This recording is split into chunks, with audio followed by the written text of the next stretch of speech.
April the 23rd, 2014, we're standing on the ground floor of the new Terminal 2, and we are looking up at Slipstream, 78 metres long, 77 tonne in weight, and designed by a team of professionals, experts, incorporating engineering and fabrication.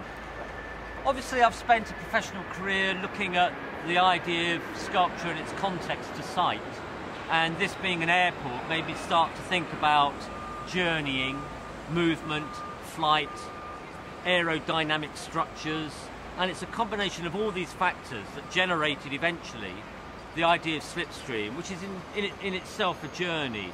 It's about a journey from A to B using one of the smallest stunt planes in existence, as used by the Red Bull Air Race teams. It's the Edge 540.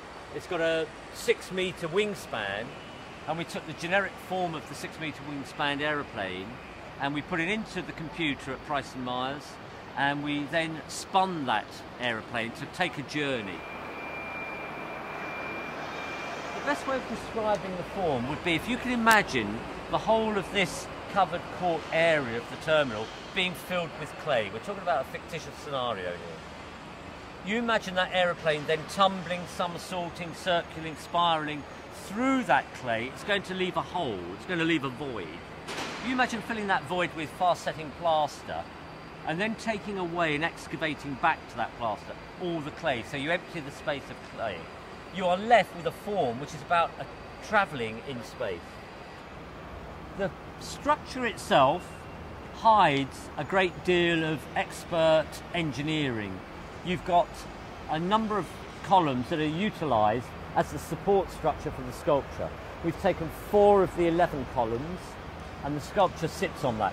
That was actually part of the brief. We weren't allowed to tether the sculpture in any other way. So special collars were designed to grip the columns and then carry the load across. So there's bridge building going on inside. There's the classical idea of the armature that makes the fundamental support in steel, off of which we've got a number of bulkheads, 91 bulkheads, which are really acting rather like slices of bread in a loaf.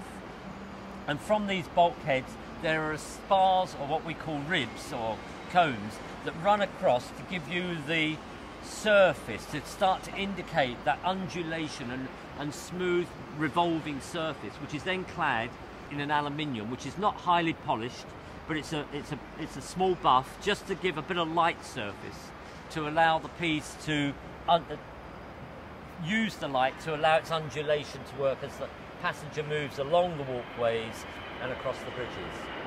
It's expected that Terminal 2 will be having a footfall of about 20 million passengers a year. I hope it's going to be an uplifting experience for them, and I hope that passengers start to talk about this as their sculpture.